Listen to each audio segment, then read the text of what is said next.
Queridos alunos, boa noite. Espero que vocês estejam bem.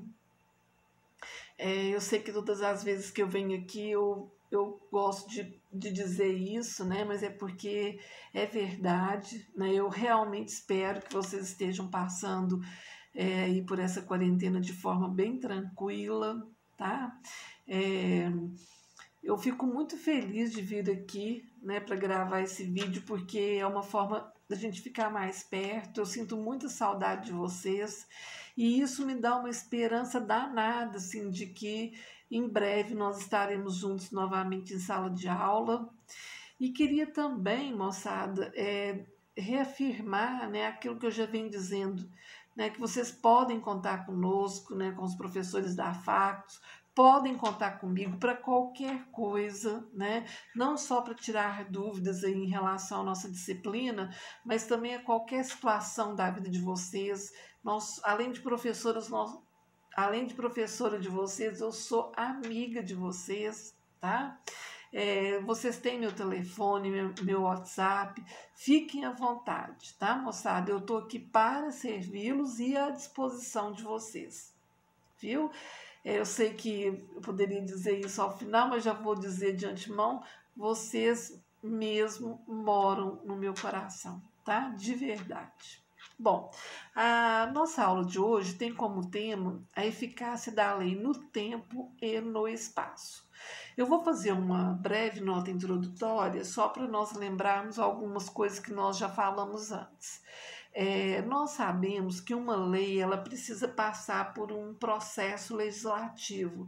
São alguns trâmites, né, que a lei passa para que ela tenha eficácia, né? Que se dá da iniciativa, que é o projeto de lei, passa pela discussão, pela deliberação, sanção ou veto, promulgação e publicação. Lembrem, nós falamos da publicação, é o momento, né, em que a lei, quando ela é publicada no Diário Oficial, é o momento em que ela se torna obrigatória para todos, né? Ou seja, que todos nós passamos a ter conhecimento, por isso chama publicação, ela é publicizada, né? É para que todos tenham conhecimento dela e aí passam, né, a cumpri-la. Então, é importante fazer essa nota introdutória para dizer que com a promulgação a lei ela passa a existir, tem número e tudo, né? Mas o início da sua vigência é condicionado pelo que nós chamamos de vacatio legis. O que é vacatio legis, né? A vacatio legis é esse período de tempo em que a lei ela não tem obrigatoriedade. Calma que nós vamos chegar lá, como é que essa vacácio se dá, tá? E é na publicação no Diário Oficial que nós então conseguiremos identificar quando que a lei passa a ser obrigatória para todos, conforme eu comentei. Então, o legislador, em um artigo específico na lei, ele diz, né, quando é que a lei passa a ser obrigatória. Às vezes a publicação se dá numa data e a lei vai ser obrigatória 1 ano, 6 meses, 30 dias depois da publicação. Esse período de tempo em que ela já foi publicada no Diário Oficial, mas que ela ainda não tornou-se obrigatória, é chamado de vacatio legis. É um período de vacância, em que a lei ainda não é obrigatória. A lei que é obrigatória é a lei anterior. Ela ainda está no período de vacácio, tá? Bom, nós temos um exemplo, se vocês quiserem depois pegar, para quem já tem o VADMEC, vão procurar até mesmo aí no Google, né, que é um artigo do Código Civil, que é o 2044, que diz assim: este código entrará em vigor 1 ano após a sua publicação. Olha só, moçada, o Código Civil ele foi publicado em 2002 e tornou-se obrigatório somente em 2003. Então, ele ficou 1 ano aí na vacatio legis, que é um tempo que nós tivemos aí para nos adaptarmos ao novo Código Civil, né? O legislador, moçada, ele escolhe o tempo da vacácio, dependendo da necessidade que nós temos aí de ficarmos conhecendo a lei, né? Ele pode determinar que a lei vai entrar em vigor imediatamente, né, no ato da publicação ou no tempo que ele achar necessário, tá? De acordo com o tema que a lei trata ou do número, né, de artigos, aí o tempo que ele achar que nós conseguiremos nos adaptar à nova norma. Então, não existe uma lei que fala o legislador deverá colocar essa lei em 30 dias de vacácio, um ano. Não. O legislador, quando ele está elaborando a lei, ele pensa, né, na complexidade dela e aí ele estabelece se ela entrará em vigor na data da publicação, publicou e já se torna obrigatória, ou se ele vai determinar aí um tempo que ele achar necessário para que nós nos adaptemos à nova norma, tá? Na falta da determinação pelo legislador, nós vamos aplicar um artigo da LINDB que diz que são 45 dias após a sua publicação. Então, vamos falar disso com mais calma daqui a pouco, mas só para lembrá-los. O legislador, ele determina qual é o tempo que a lei vai tornar-se obrigatória e isso nós tomamos conhecimento quando ela é publicada no Diário Oficial. Mas vamos imaginar, né, que o legislador não coloque aí se é um ano, se é no ato da publicação, se são 6 meses. Quando é que a lei entra em vigor, então? Então, a LINDB determina que são 45 dias após a sua publicação, tá? Em regra, moçada, pelo sistema brasileiro, a lei entra em vigor em todo o país, então, 45 dias após a sua publicação. Esse prazo, ele é apenas uma regra geral, tá? Conforme a natureza da lei, né, o legislador pode optar aí por um tempo diferente ou até suprimi-lo, como é o caso que nós comentamos, que ele pode dizer que é na data da publicação. Quando a aplicação da lei brasileira for admitida no estrangeiro, depois com calma nós vamos falar isso, aí a vacatio legis será de 3 meses. Mas guardem essa informação que a gente volta aí daqui uns dias na aula, tá? Bom, a lei, moçada, ela começa a envelhecer a partir do seu nascimento. Tá? Durante a sua existência, a doutrina ela concilia o texto com os novos fatos e as aspirações coletivas. Então chega um momento, porém, né, em que a lei se revela imprópria, né, para novas adaptações e a sua substituição por outra lei torna-se extremamente necessária. Nós já comentamos várias vezes que com o passar do tempo e o número de informações que chegam nas nossas vidas e aí nós temos novos anseios, novas necessidades, né? É possível que a gente não encontre aí uma lei que vá poder ser aplicada aos casos, né, que a todo tempo chegam nas nossas vidas, né, fatos novos, tá? Então, o tempo de duração de uma lei, ela é variável, tá? Umas leis alcançam aí uma longevidade. Por exemplo, o Código Civil de 16, ele ficou quase um século em vigor. Só em 2002 que foi publicado um segundo Código Civil brasileiro. Então, pode ser que uma lei dure por muito tempo, né? E outras apresentam aí um período de duração normal, tá?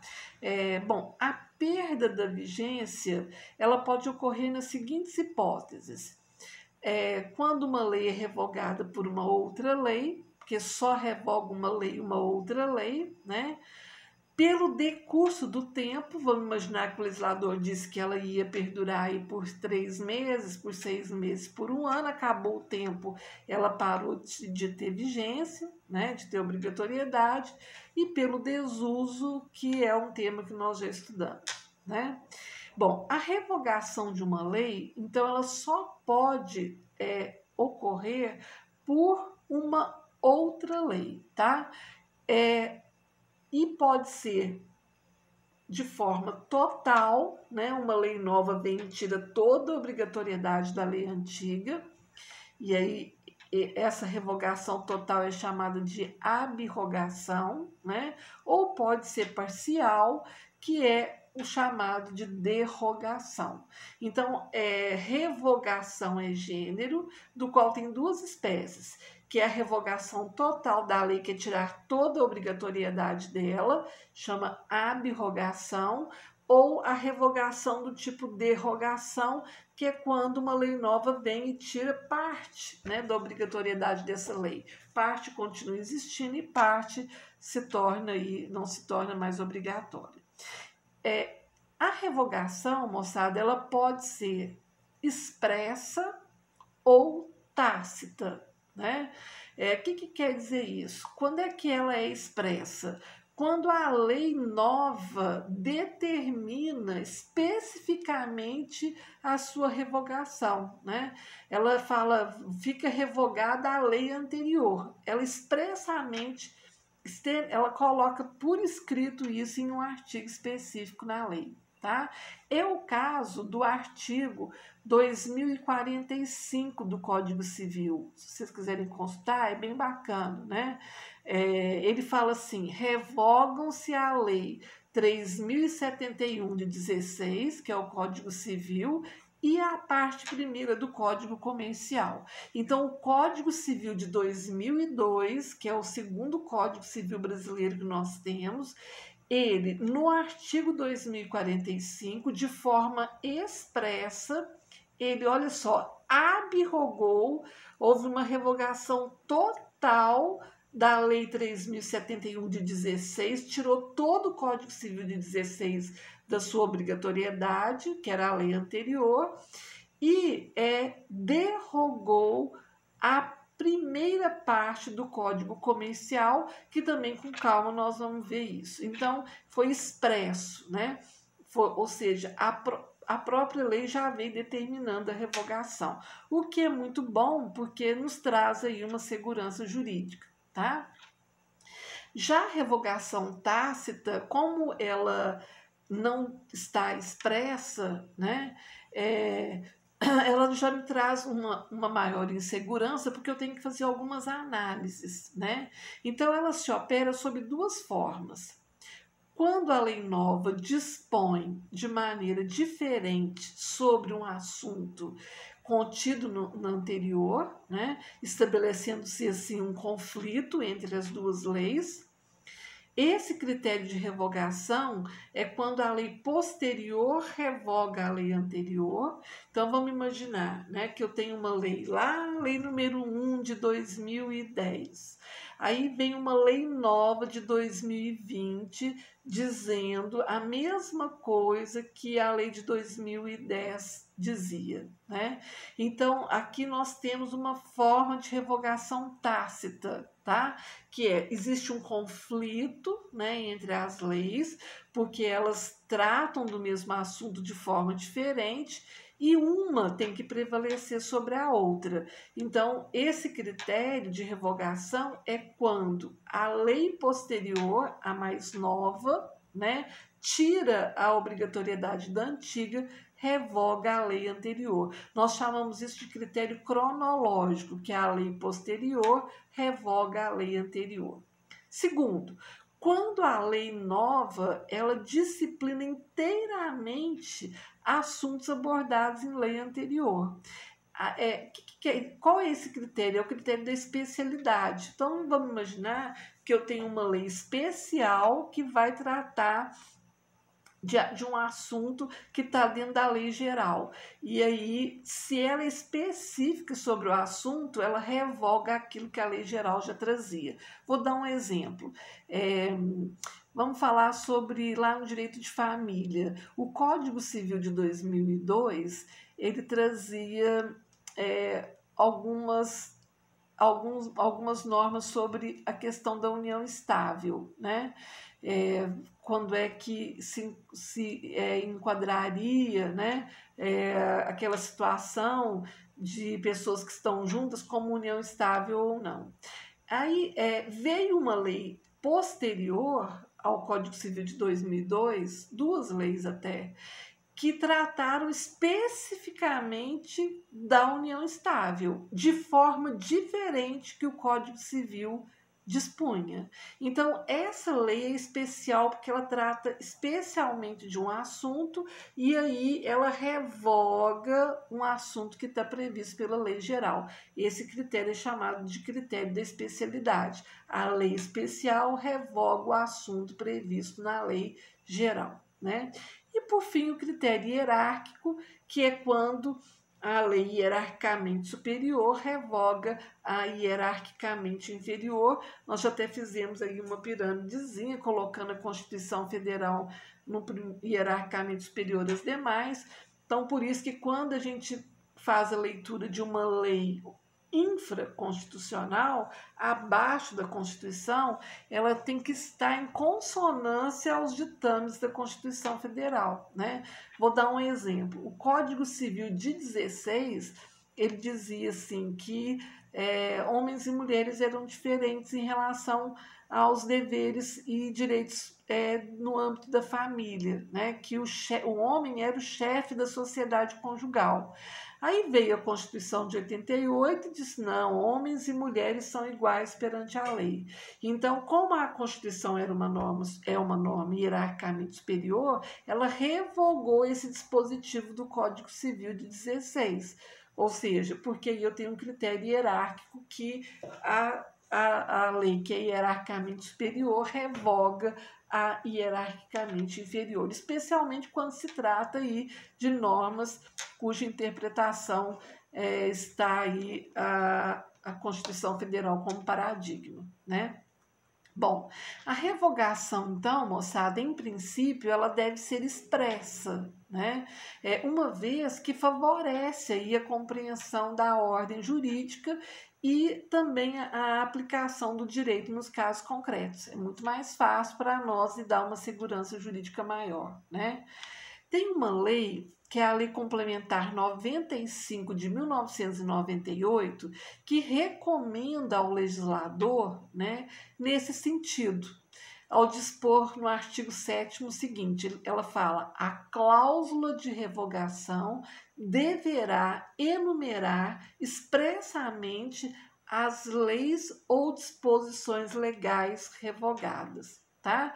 Então, não se conclua aí desse preceito, né, que a revogação tácita foi extinta, porque já que a lei complementar obriga que o legislador coloque expressamente que ela está revogando outra lei. A revogação tácita continua existindo, porque pode acontecer, né, como o legislador é falível, né, então é possível aí, por mais preparado que seja o legislador, né, não seria infalível ao discriminar leis e disposições a serem revogadas por incompatibilidade com a nova lei, tá? E a ordem jurídica, como se sabe, ela deve ser uma única voz, né, de comando, tá? Não pode abrigar aí contradições, né? Uma dupla orientação ou leis que tratam do mesmo assunto de formas diferentes, porque aí um aplicaria conforme o seu bem entender, né? E o outro também, tá? Bom, vamos falar desse conflito das leis no tempo, né? Quando um fato jurídico ele se realiza e ele produz todos os seus efeitos sob a vigência de uma determinada lei, não ocorre o conflito das leis no tempo, tá? O problema surge quando um fato jurídico ocorrido na vigência de uma lei estende os seus efeitos até a vigência de uma outra. E aí a questão fundamental passa, né, a girar em torno da seguinte indagação: qual que é a lei aplicável aos efeitos do fato jurídico? A da época em que se realizou ou a do tempo em que vai produzir os seus efeitos, né? Então, os princípios que regem essa matéria, eles constituem o chamado direito intertemporal ou conflito das leis no tempo, tá? Para facilitar a nossa compreensão, eu trouxe aqui um exemplo prático, né? Vamos imaginar que eu faça um contrato de compra e venda em 2018, né? E na época, a lei determinava que para haver a tradição, ou era para que houvesse a transferência do domínio, desculpa, do bem do vendedor para o comprador, era necessário que o comprador pague o imposto, que é o imposto é o imposto de transmissão de bens imóveis. Então está lá em 2018, o fato ocorreu em 2018, ou seja, o fato jurídico está sob essa vigência da lei naquela época. Mas aí o comprador deixa passar 2019, 2020, aí chega agora em 2020, uma nova lei diz o seguinte: a partir dessa lei nova, né, todos os compradores agora não são obrigados mais a pagar o ITBI. Pergunta: essa lei nova pode voltar, né, para atingir um fato jurídico que ocorreu no passado, tá? Então, essa é uma pergunta, tá, moçada? Tem o autor Paulo Nader, né, que vocês têm, ele traz aí para facilitar também a compreensão um exemplo que ele fala assim: ao ingressar na faculdade de Direito, o acadêmico ele encontra em vigor um determinado currículo, né, e por ele começa a fazer o seu curso. Caso não ocorra qualquer alteração no elenco das disciplinas, ele não irá deparar aí com problemas curriculares. Mas se durante o seu curso sobrevier um novo currículo, várias perguntas surgirão, né? Primeiro, o acadêmico terá o direito de prosseguir o seu estudo e formar-se de acordo com o currículo antigo, né? Ele deverá seguir inteiramente as novas exposições, como se não houvesse o currículo anterior. O currículo novo, ele respeitará os créditos alcançados pelo acadêmico e este deverá adaptar-se às novas exigências? Então é evidente, moçada, que a resolução que aprova um novo currículo evita essa ordem de interrogações, né, por suas exposições transitórias, que definem as situações anteriores. Mas acima dessas normas transitórias, no ordenamento jurídico vigente, há algumas disposições que são pertinentes ao direito intertemporal que devem ser consideradas. E aí nós vamos entrar, então, no princípio da irretroatividade das leis. Ou seja, a pergunta é: as leis novas retroagem para atingir um ato jurídico que já foi perfeito, né, um direito adquirido, uma coisa que já foi julgada, ou as leis novas, elas passam a ter efeito da data delas para frente? Somente os fatos jurídicos que ocorreram depois da lei nova é que então essa lei nova passa a ser aplicada. Eu dou um exemplo que é o seguinte: o Código Civil de 16 ele tem um prazo prescricional de 20 anos e é a regra, né? E o Código Civil atual, ele mudou esse prazo para 10 anos de prescrição para entrar com as ações no judiciário. Só que nós estamos em 2020. O código ele é de 2002. Então, ou seja, nós temos um Código Civil com 18 anos. Vamos imaginar que o fato jurídico ocorrido se deu há 18 anos. Né? Então, se ele se deu na vigência do Código Civil anterior, eu aplico os 20 anos ou eu aplico os 10 anos, porque a lei nova assim determina, né? Então, aí nesse caso, nós vamos aplicar esse princípio da irretroatividade das leis, ou chamado por alguns autores de princípio da retroatividade das leis, ou seja, nós vamos analisar se a lei nova pode retroagir para atingir fatos jurídicos anteriores, ou se a lei nova ela somente vigorará para os fatos jurídicos a partir da sua vigência, da sua obrigatoriedade, de acordo com o tempo que o legislador determinou, que ela passa a ser obrigatória, tá? Então, moçada, na segunda-feira nós continuamos. Esse assunto é um assunto muito delicado, no sentido de que ele tem várias nuances, né?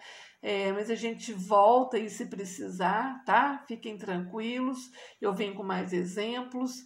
E aí a gente continua falando do princípio da irretroatividade, da retroatividade das leis, que é o conflito das leis no tempo.